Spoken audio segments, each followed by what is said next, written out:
नमस्कार, आप देख रहे रफ्तार मीडिया। मैं आपके साथ प्रियंका मलिक हाजिर उत्तराखंड की तमाम छोटी बड़ी खबरें लेकर। खबरों का रुख करेंगे, लेकिन सबसे पहले एक नजर हेडलाइंस पर। धराली आपदा में केंद्र और राज्य सरकार ने राहत बचाव कार्य में झोंकी ताकत। मलबे के ढेर में सैकड़ों लापता लोगों की तलाश जारी। अभी तक 5 से 6 लोगों की मौत की पुष्टि। खराब मौसम के बीच भी धराली पहुंचे सीएम धामी। आपदा वाली जगह का किया मुआयना, प्रभावितों से की मुलाकात। राहत बचाव टीमों का बढ़ाया हौसला। धराली आपदा को लेकर पीएम मोदी ने की उत्तराखंड के सांसदों से दिल्ली में मुलाकात। हर संभव मदद का दिया आश्वासन। वायुसेना के 2 चिनूक और Mi-17 को मदद के लिए मौके पर उतारा। और प्रदेश में मूसलाधार बारिश ने बरपाया कहर। पौड़ी में मलबे में दबने से एक महिला की मौत, 1 लापता। कई जगहों पर भूस्खलन और भू कटाव से रास्ते बंद। उत्तरकाशी के धराली में आई आपदा ने जमकर कहर बरपाया। इस क्षेत्र में बादल फटने की घटना ने सब तबाह कर दिया। चारों तरफ सिर्फ मलबा ही मलबा और रेस्क्यू अभियान में जुटी टीमें नजर आ रही है। धराली बाजार में ना घर बचे, न दुकानें और ना होटल। पलक झपकते ही सब मिट्टी में मिल गया। 2 दिन से जारी रेस्क्यू अभियान के बाद क्या कुछ हालात है, आइए आपको इस रिपोर्ट में दिखाते हैं। उत्तरकाशी में आपदा ने कहर बरपाया।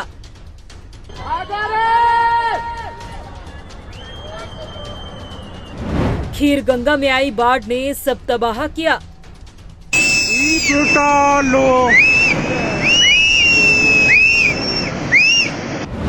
धराली में चारों तरफ सिर्फ बर्बादी के निशान। टूटा हुआ ये बिजली का खंभा झोल है, देखो ये मकान को खतरा हो गया, इधर वाले मकानों को बहुत खतरा हो गया। त्रासदी की तस्वीरें कर रही तबाही की कहानी को बयां।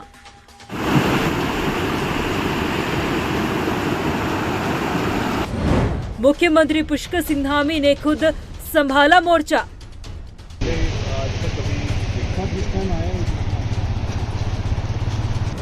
राहत बचाव अभियान में झोंकी गई ताकत।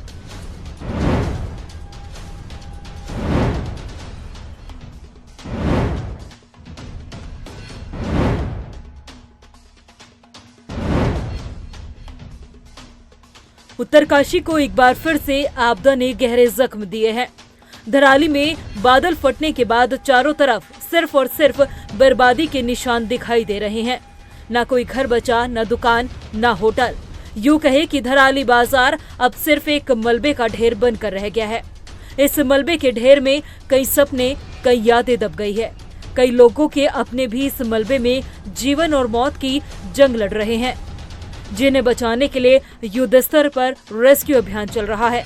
मगर इस राहत बचाव कार्य में सबसे बड़ी बाधा मौसम बना रहा। खराब मौसम के कारण रेस्क्यू ऑपरेशन में सेना के जवानों को भारी दिक्कतें झेलनी पड़ी, लेकिन इन हालातों से ज्यादा बुरी स्थिति धराली में थी, जिसने इन जवानों के हौसले डगमगाने नहीं दिए।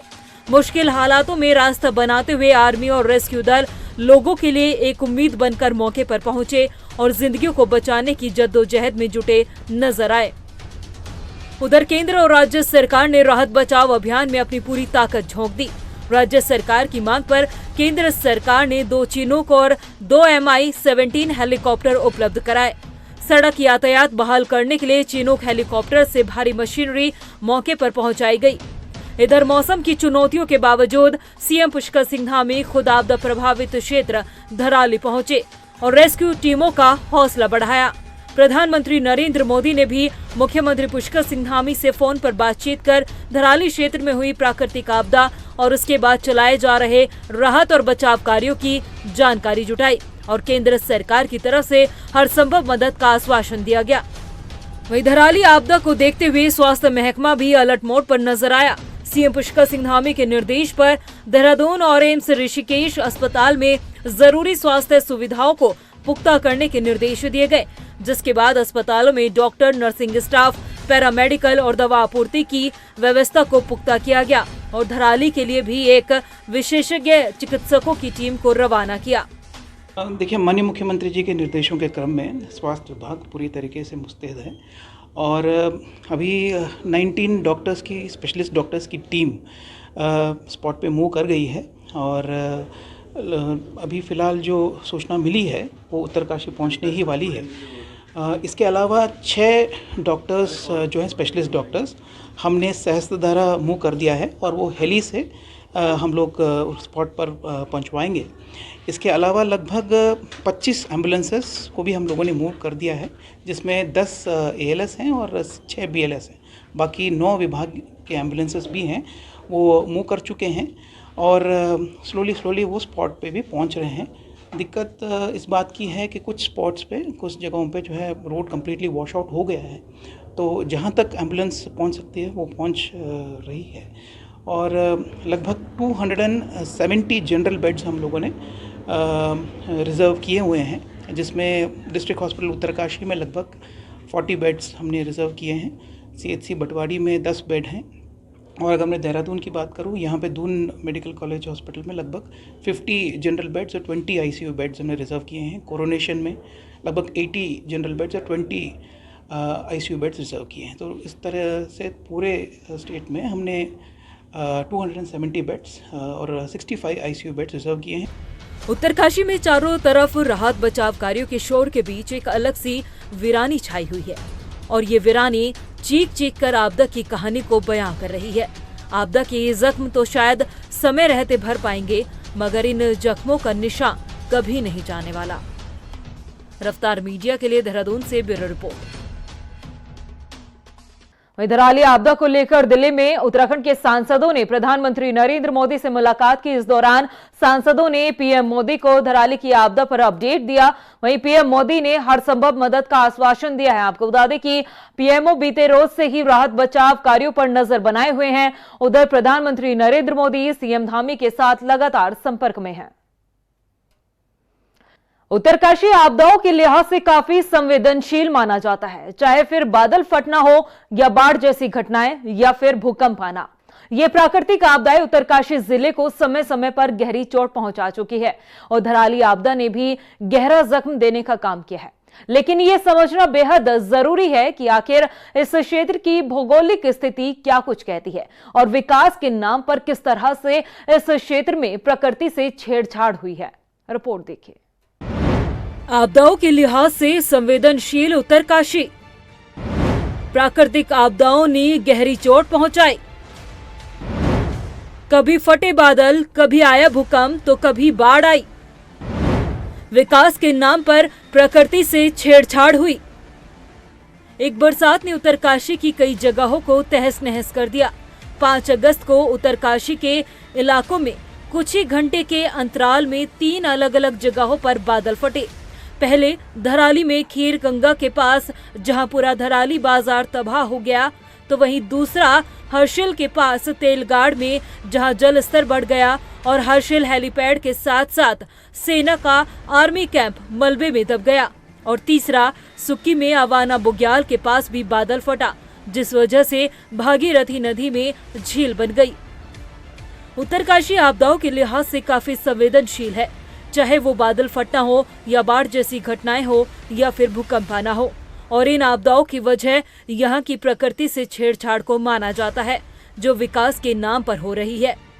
बात करें बादल फटने की तो IIT वैज्ञानिकों के मुताबिक उत्तरकाशी में आई आपदा का पैटर्न 2013 में केदारनाथ में आई आपदा जैसा ही था। दोनों घटनाओं की वजह भूमध्य सागर से उठने वाले वेस्टर्न डिस्टर्बेंस का हिमालय से टकराना है। दरअसल ग्लोबल वार्मिंग के चलते पश्चिम विक्षोभ का पैटर्न बदल रहा है और ये विक्षोभ मध्य भारत से हिमालय की तरफ खींच रहा है, जो बड़े अमाउंट में नमी अपने साथ लेकर आता है। इसी के चलते उत्तराखंड, हिमाचल और जम्मू जैसे हिमालय राज्यों में भारी बरसात हो रही है। वहीं बात अगर बाढ़ की जाए तो ये पहली बार नहीं है जब उत्तरकाशी में बाढ़ आई हो। इससे पहले भी 18वीं सदी में यहाँ बाढ़ आई थी, जिसमें एक मंदिर मलबे के नीचे दब गया था।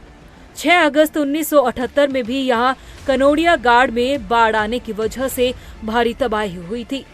साल 2013 में भी भागीरथी नदी के उफान पर आने की वजह से उत्तरकाशी में भारी नुकसान हुआ था। साल 2017 व 18 में खीरगंगा का जल स्तर बढ़ने से धराली में कई होटल, दुकानें और घरों में मलबा घुस गया था। और अगर हम भूकंप की बात करें तो उत्तरकाशी भूकंप के लिहाज से जोन 5 में आता है। 1991 में यहाँ भूकंप की वजह से 768 लोगों की मौत हुई थी। 1999 और 2009 में भी यहाँ 7.8 रिएक्टर के भूकंप के झटके महसूस किए गए थे। बीते 100 सालों में उत्तरकाशी में सैकड़ों भूकंप आ चुके हैं। अब सवाल ये है कि आखिर इतने संवेदनशील इलाके की ज्योग्राफी कैसी है, यहाँ विकास किस तरह से किया जा रहा है।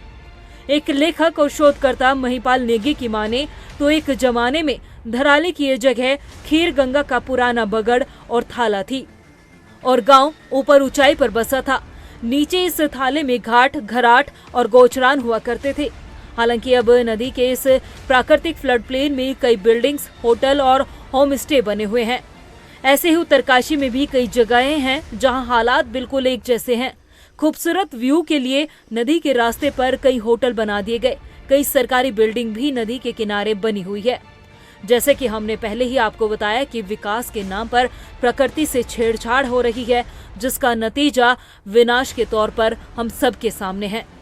पर्यावरणविदों की माने तो धराली में तय क्षमता से ज्यादा बसावट है और शासन प्रशासन ने कभी भी तय क्षमता के हिसाब से यहाँ आबादी के फैलाव पर ध्यान नहीं दिया।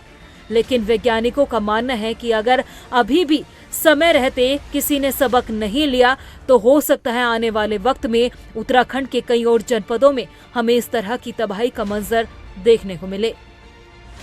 रफ्तार मीडिया के लिए देहरादून से ब्यूरो रिपोर्ट।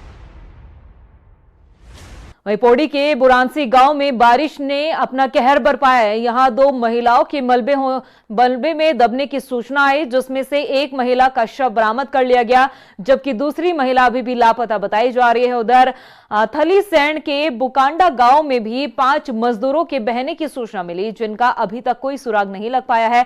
मौके पर पहुंचे एसएसपी ने भी क्षेत्र का निरीक्षण किया।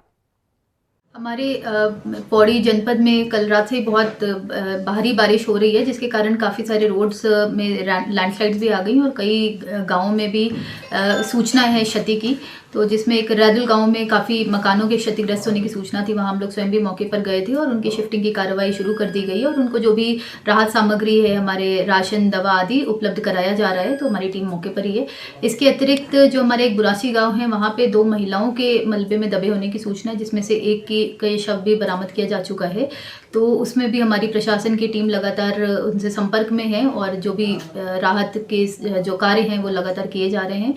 और अब बात उत्तराखंड के मौसम की। आपको बता दें कि प्रदेश के लिए मौसम विभाग ने पूर्वानुमान जारी किया है। राज्य में अगले 3 से 4 दिन तक बारिश का सिलसिला यूं ही जारी रहने वाला है। मौसम वैज्ञानिक रोहित थपलियाल ने बताया कि प्रदेश में 7 अगस्त को देहरादून, टिहरी, पौड़ी, नैनीताल और बागेश्वर में भारी बारिश की संभावना है। वहीं 8, 9 और 10 अगस्त को भी उत्तरकाशी, रुद्रप्रयाग, देहरादून, नैनीताल और बागेश्वर जैसे जिलों में भारी बारिश की संभावना जताई गई है।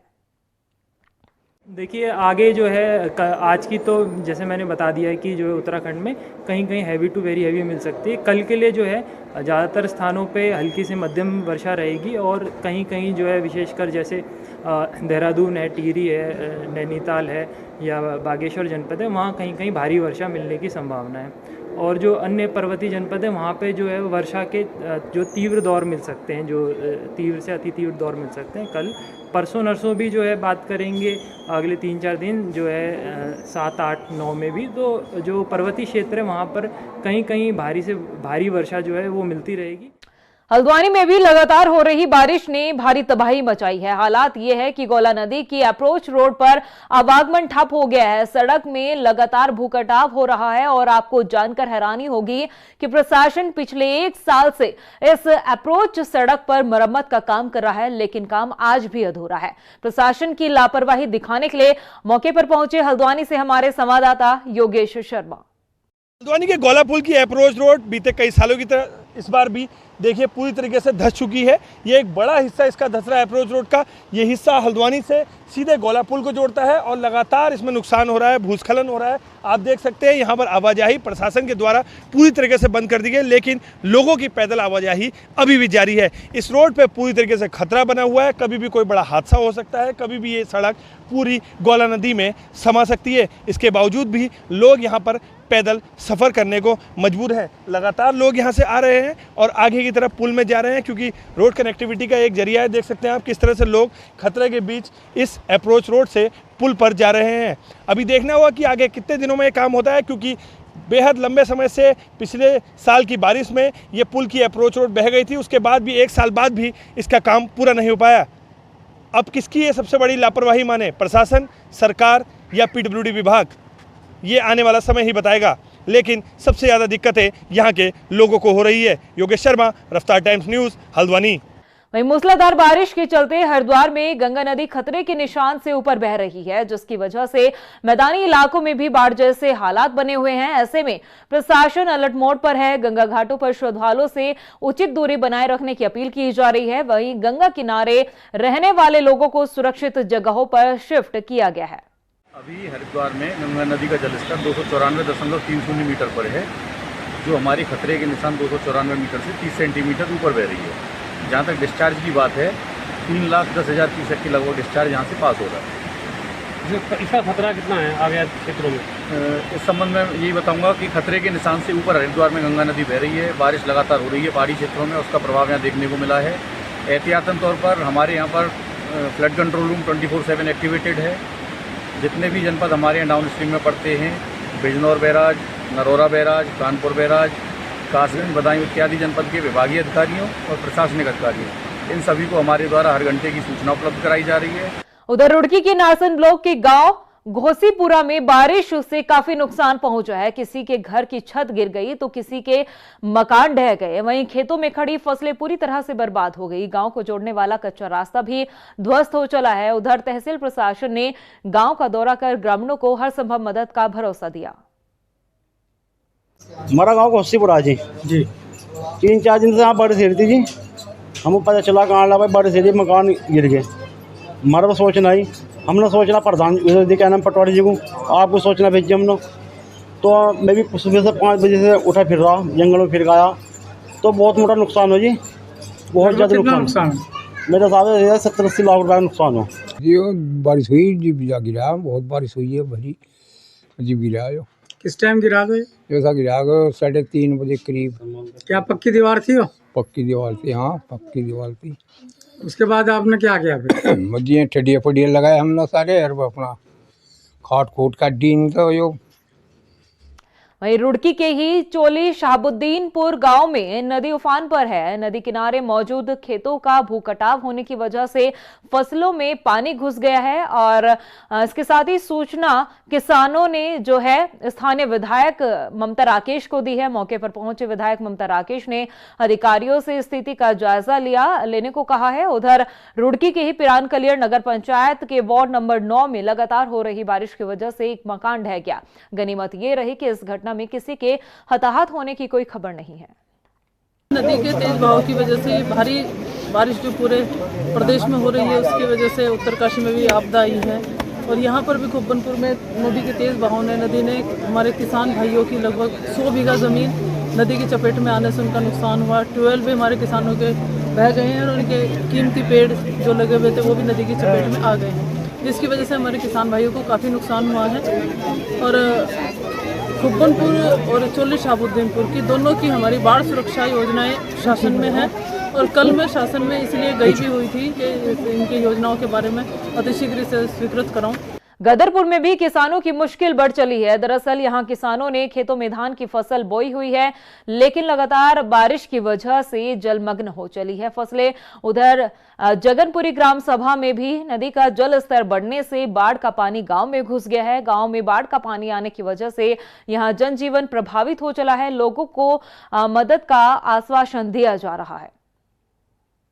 यही कहना चाहेंगे कि हमें सब अब साथ हैं, पूरे गांव वाले साथ होके बस एक ही इसका निवारण ढूंढ रहे हैं कि किससे बात करी जाए, कौन से शासन प्रशासन से बात हो कि हमारा इससे सुधार हो। बच्चे आप देख सकते हो यहाँ पे खड़े हैं, बहुत परेशान है, नए स्कूल जा पा रहे हैं। हालांकि आज तो छुट्टी है लेकिन कल इनको जाना पड़ेगा स्कूल, और पानी की निकासी ना होने की वजह से ये कल तक पानी ऐसे ही रहने वाला है, कल तक रहे, परसों तक रहे, जो भी है। हम निवारण हो, नाली मिले, नाले साफ हो, रोडे बने, पानी निकासी हो, तो अपने आप सब दिक्कतें कुछ हद तक ठीक हो जाएंगी।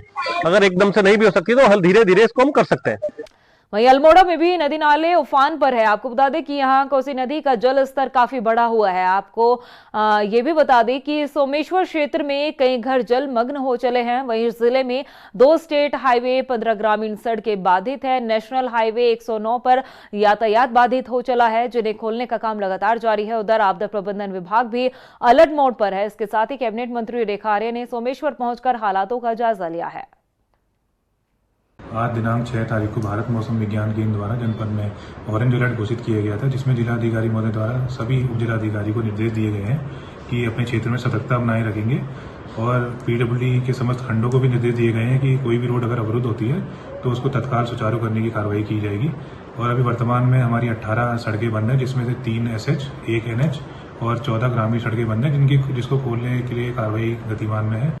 वहीं बाजपुर और रामनगर में भी बारिश से काफी नुकसान पहुंचा है। स्क्रीन पर नजर आने वाली पहली तस्वीर बाजपुर के वार्ड नंबर 13 की है, जो कि इंदिरा कॉलोनी और राजीव कॉलोनी सहित अन्य क्षेत्रों में बाढ़ की स्थिति दिखाई दे रही है। आपको बता दें कि सूचना के बाद मौके पर पहुंचे पुलिस और NDRF की टीम ने रेस्क्यू अभियान शुरू किया है। वहीं दूसरी तस्वीर रामनगर के मालधन चौड़ की है। यहां बारिश के साथ लोगों को जंगली जानवरों का भी डर सता रहा है।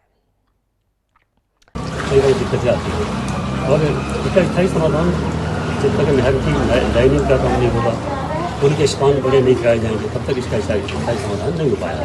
लेकिन मैं आपको बताता हूँ, मुझे बताने में थोड़ी सी प्रसन्नता की बात की, हालांकि दुखी घड़ी है, मुझे प्रसन्नता वाली बात नहीं करनी चाहिए, लेकिन फिर भी मैं ये कह सकता हूँ कि इस आपदा का ये अंतिम है। इसके बाद हमने इसकी दोनों साइड में जो जहाँ आबादी है पक्की लाइनिंग का दीवारें बन जाएंगी और जो हमारे पुल का मेन रोड पर जो पुल है इसको बड़ा करने के लिए लगभग 43 करोड़ रुपए की स्वीकृति हमने ले ली है। राजधानी देहरादून में तेजस्विनी चैरिटेबल ट्रस्ट ने अपने 3 साल पूरे होने पर शक्ति का उत्सव कार्यक्रम आयोजित किया, जिसमें मुख्य अतिथि के तौर पर सिनेमा जगत की जानी मानी अभिनेत्री और पूर्व सांसद जयप्रदा ने शिरकत की। इस मौके पर अभिनेत्री जयप्रदा ने अलग अलग क्षेत्रों में बेहतर काम कर रही करीब 47 महिलाओं को तेजस्विनी एक्सीलेंस अवार्ड से सम्मानित किया। इसके साथ ही उन्होंने तेजस्विनी चैरिटेबल ट्रस्ट के कार्यों की भी सराहना की है। पूर्व सांसद जयप्रदा ने कहा कि तेजस्विनी ट्रस्ट का कार्य देश भर की महिलाओं के लिए प्रेरणा है।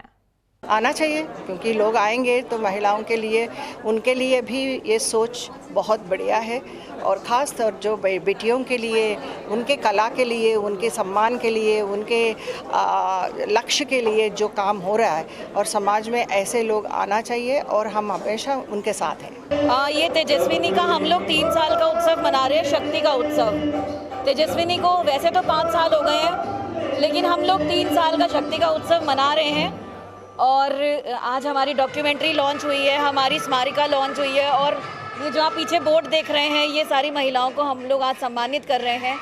करीब 50 विमेन एंटरप्रेन्योर्स हैं देहरादून की, जिनको हम सम्मानित करने जा रहे हैं और भी कुछ शख्सियतें हैं देहरादून की। तो ये एक छोटा सा कार्यक्रम है लोगों को संजो के रखने का, पिरो के रखने का। प्रदेश की खबरों में इतना ही, फिर हाजिर होंगे कुछ और खास खबरों के साथ। तब तक के लिए मुझे दे इजाजत, लेकिन जाने से पहले एक नजर हेडलाइंस पर। नमस्कार। धराली आपदा में केंद्र और राज्य सरकार ने राहत बचाव कार्य में झोंकी ताकत। मलबे के ढेर में सैकड़ों लापता लोगों की तलाश जारी, अभी तक 5 से 6 लोगों की मौत की पुष्टि। खराब मौसम के बीच भी धराली पहुंचे सीएम धामी, आपदा वाली जगह का किया मुआयना, प्रभावितों से की मुलाकात, राहत बचाव टीमों का बढ़ाया हौसला। धराली आपदा को लेकर पीएम मोदी ने की उत्तराखंड के सांसदों से दिल्ली में मुलाकात, हर संभव मदद का दिया आश्वासन। वायुसेना के 2 चिनूक और MI-17 को मदद के लिए मौके पर उतारा। और प्रदेश में मूसलाधार बारिश ने बरपाया कहर, पौड़ी में मलबे में दबने से एक महिला की मौत, 1 लापता, कई जगहों पर भूस्खलन और भू कटाव से रास्ते बंद।